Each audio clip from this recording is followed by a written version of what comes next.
BJPमध्ये जर आज तुम्ही बघितलं तर सगळे काँग्रेस, राष्ट्रवादी काँग्रेस यांचाच भरणा आहे. आज आमदार बघा, आज आदरणीय महेशदादा असतील, शंकरभाऊ असतील, हे कोण आहे? हे पूर्वी राष्ट्रवादीचेच आहेत ना. मग इतर पक्ष फोडायचं, आपल्या पक्षामध्ये घ्यायचं आणि मग सत्ता कशी मिळेल एवढंच लक्ष, सत्तेतून पैसा, पैशातून सत्ता, एवढंच समीकरण आजपर्यंत भाजपने या शहरामध्ये केलेलं आहे. कुठल्याही पक्षाचा कार्यकर्ता असतो ते पक्षाने त्याला न्याय द्यायला पाहिजे.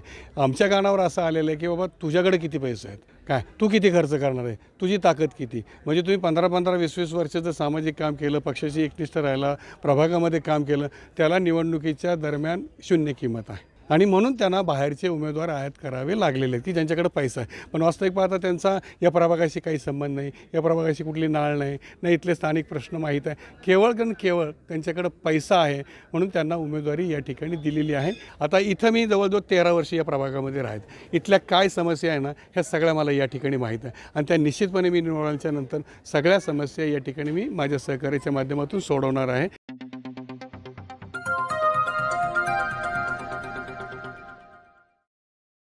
नमस्कार, नव महाराष्ट्र नेटवर्कमध्ये सर्वप्रथम आपलं स्वागत आहे. खरं तर आज आम्ही भोसरी विधानसभेतील प्रभाग क्रमांक 11मध्ये उभा आहे.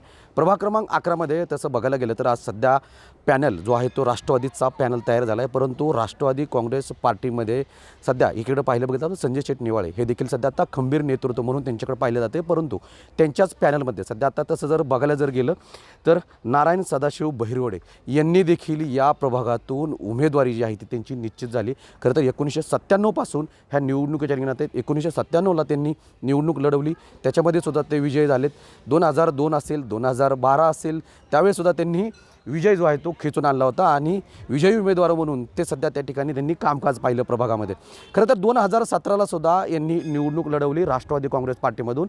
राष्ट्रवादी काँग्रेस पार्टीमध्ये त्यांनी निवडणूक लढवली, परंतु काहीशा मतांनी त्यांचा पराभव झाला, 130 मतांनी त्यांचा पराभव झाला. परंतु प्रभागातला पराभव झाल्यानंतर हे पचवणं खूप मोठी गोष्ट असते. परंतु ते पराभव झाल्यानंतर त्यांनी खचून न जाता प्रभागातल्या नागरिकांचे प्रश्न जाणून घेण्यासाठी सुरुवात केली आणि प्रभागातल्या प्रश्नांवरती त्यांनी जोर दिला. त्याच्यामुळं हे खंबीर नेतृत्व सध्या आत्ता प्रभाग क्रमांक 11मधून सध्या आत्ता राष्ट्रवादीच्या पॅनलमध्ये सध्या आत्ता सक्रिय आहेत. त्यांना आता उमेदवारी निश्चित झाली. त्याच्यामुळे प्रभाग क्रमांक 11मधील सुद्धा जो राष्ट्रवादीचा पॅनल आहे तो मजबूतीनं सध्या आत्ता प्रभागामध्ये उभा राहताना आपल्याला पाहायला मिळून येते. सध्या माझ्यासोबत नारायण सदाशिवराव बहिरवाडे आहेत माझ्यासोबत, त्यांच्याकडून जाणून घेतो आहे. भाऊ, काय सांगाल एकंदरीत? खरं तर म्हणजे सध्या आपण बघतोय प्रभाग रचना बदलल्यामुळे तुम्ही सध्या आता प्रभाग क्रमांक 10मधून तुम्ही निवडणूक लढवली होती, प्रभाग क्रमांक 11मध्ये तुम्ही आलात. खरं तर म्हणजे प्रभाग रचना बदलल्यात, हा देखील तोच प्रभाग होता ज्यावेळेस तुम्ही निवडणूक 2017ला निवडणूक लढवल्या. ह्याच प्रभागामध्ये काहीसा प्रभाग हा होताच, त्याच्यामुळं हा प्रभागसुद्धा तुम्हाला काही नव्यानं नाही आहे. ह्या प्रभागातले सुद्धा प्रश्न तुम्ही जाणून घेतलेत. सध्या आता संजय शेठ निवाळे असतील, त्यांच्या तुम्ही पॅनलमध्ये आहात, म्हणजे तुमची सध्या ताकद खूप मोठी आहे, त्यांची ताकद मोठी आहे. सध्या पॅनल मजबूतीने उभा राहतोय, काय सांगाल? खरं तर तुम्ही म्हणालात की प्रभाग रचना ही बदलली. प्रभाग रचना ही 1917मध्ये जी होती ना तीच प्रभाग रचना आज आहे. प्रभाग रचना ही कुठली बदललेली नाही आहे. प्रभाग रचना 10मध्ये मी इच्छुक होतो, पण त्याच्या ठिकाणी आरक्षण जे आहे हे OBC महिला पडलं. मी इच्छुक होतो OBC पुरुष. हे जर आरक्षण त्या ठिकाणी पडलं असतं तर मी निश्चितपणे निवडणूक लढवली असती. परंतु तिथं OBC पुरुष पडला नाही तो आरक्षणामध्ये आणि मी माझ्या नेत्यांना सांगितलं की मी काही इच्छुक नाही आहे, कारण OBC पुरुष जर त्या ठिकाणी पडला असतं तर मी लढवली असती. मग मला दादांनी सांगितलं की मग तुझ्यासारख्या ज्येष्ठ कार्यकर्त्याला घरी बसवणं आम्हाला परवडणारं नाही आहे, तर तुम्ही कुठून लढू इच्छिता? मी म्हटलं मोहननगर OBC पुरुष आहे, तिथून जर मला उमेदवारी दिली तर मी लढू शकतो. परंतु तिथं माझ्याही आधी काम करणारे काही जे कार्यकर्ते होते त्यांना देखील न्याय मिळायला पाहिजे म्हणून दादांनी तिथे OBC पुरुषांमध्ये आमच्याच एका ज्येष्ठ कार्यकर्त्याला त्या ठिकाणी उमेदवारी दिलेली आहे. असं असताना मग पुन्हा एकदा माझ्यासमोर प्रश्न आला की मग म्हटलं की OBC महिला तरी तुम्ही तुमच्या घरातली द्या, तुम्ही अनुभवी आहात, प्रशासनाचा अनुभव, 15 वर्ष तुम्हाला कामाची पद्धत माहीत आहे आणि अनेक विकासाची कामं 15 वर्षाच्या काळामध्ये मी केलेली आहेत ना, ही दादांना माहिती आहे. म्हणून त्यांनी म्हटलं की तुला इथंच लढावं लागेल. मी म्हटलं की माझ्या घरचे महिला या कुणीही तयार नाही आहे. तर मग त्यांनी माझ्यासमोर एक पर्याय ठेवला की ठीक आहे, 10मध्ये OBC महिला जर तुम्ही देत नसेल तर 11मध्ये तुम्ही उमेदवारी घ्या. आणि मग पक्षाचा आदेश तरी सावध्य मानून या ठिकाणी मी ओपनमध्ये उमेदवारी स्वीकारलेली आहे. खरं तर म्हणजे तसं बघायला गेलं तर म्हणजे प्रभाग क्रमांक जो 11 आहे तुमच्यासाठी काही नवीन नाही आहे. वर्षानुवर्ष तुम्ही देखील या प्रभागामध्ये फिरताय. परंतु सध्या तसं बघायला गेलं तर म्हणजे तुम्ही एकनिष्ठ आहात राष्ट्रवादी पार्टीमध्ये. परंतु भाजपात जे एकनिष्ठ होते त्यांना सध्या आत्ता डावललं जाते. ते सध्या आता पक्ष सोडतायत, बाहेर पडतायत.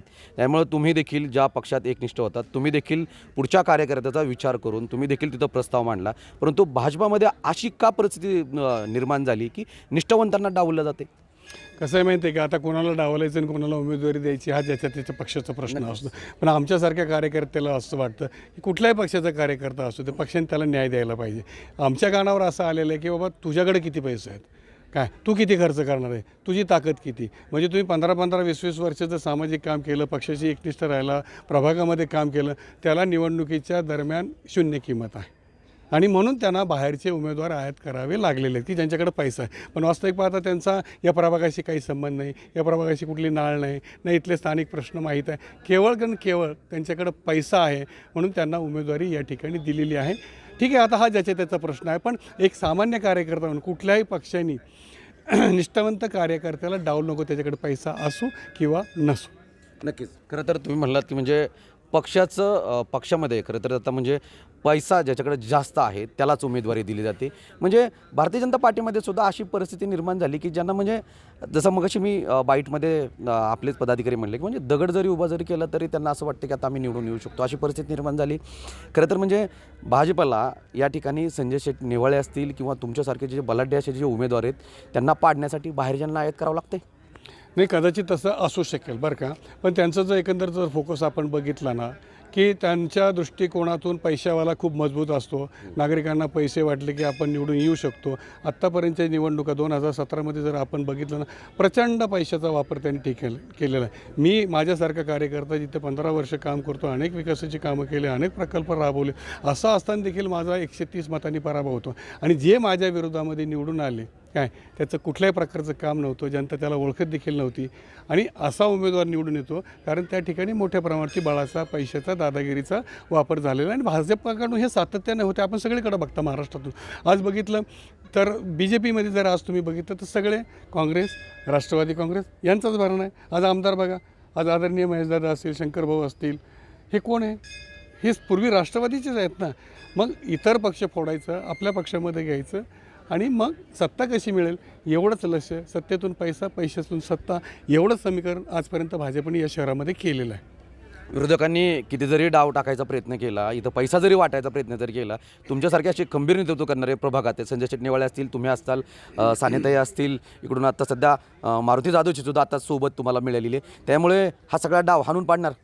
निश्चितपणे आम्ही हाणून पाडणार आहे. ठीक आहे, आमच्याकडे पैसे नाही पण आमच्याकडे काम आहे आणि आम्ही केलेली कामं दाखवणार आहे. आणि या प्रभागामध्ये आम्ही निश्चितपणे अतिशय चांगल्या पद्धतीनं काम करणार, कारण आम्ही सगळे स्थानिक आहोत. प्रत्येकाला आमच्या पॅनलमध्ये बघा, संजीव शेठ नेवाळे यांनी पण 5 वर्षामध्ये चांगल्या पद्धतीचं काम केलेलं आहे. मी 15 वर्ष काम केलेलं आहे. माझ्या कामाची सगळ्यांना माहीत आहे, कारण शाहूनगर आणि पूर्णानगर, शिवतेजनगर हे काही फार लांब नाही, हे सगळं एकच आहे. भौगोलिकदृष्ट्या तुम्ही बघितलं तर तुम्हाला कळणार पण नाही की शिवतेजनगर कुठं, पूर्णानगर कुठं आणि शाहूनगर कुठं, असं हे एकमेकामध्ये मिक्स झालेलं आहे.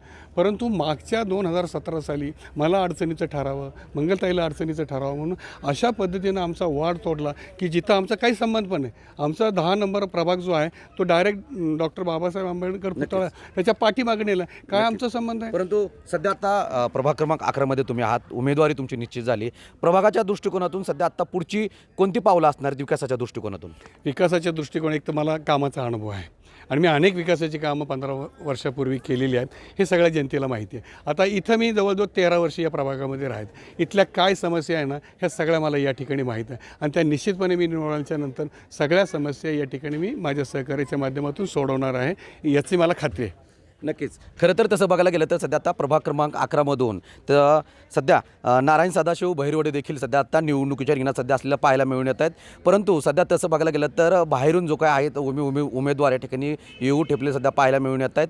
त्यांना सध्या आता तोडीस तोड उत्तर देण्यासाठी सध्या आता बहिरवडे देखील सध्या आता या निवडणुकीच्या रिंगणात संजय शेठ निवाळे असतील, बहिरवडे असतील, हे 2 तगडे उमेदवार जे आहेत ते प्रभाग क्रमांक 11 मधून सध्या आता निवडणुकीच्या सामोरे जाताना आपल्याला पाहायला मिळून येणार आहेत. अशाच नवीन अपडेट जाणून घेण्यासाठी नव महाराष्ट्र नेटवर्कला अपडेट राहा. नव महाराष्ट्र नेटवर्कसाठी विकास चौधरी, पिंपरी चिंचवड, मोशी.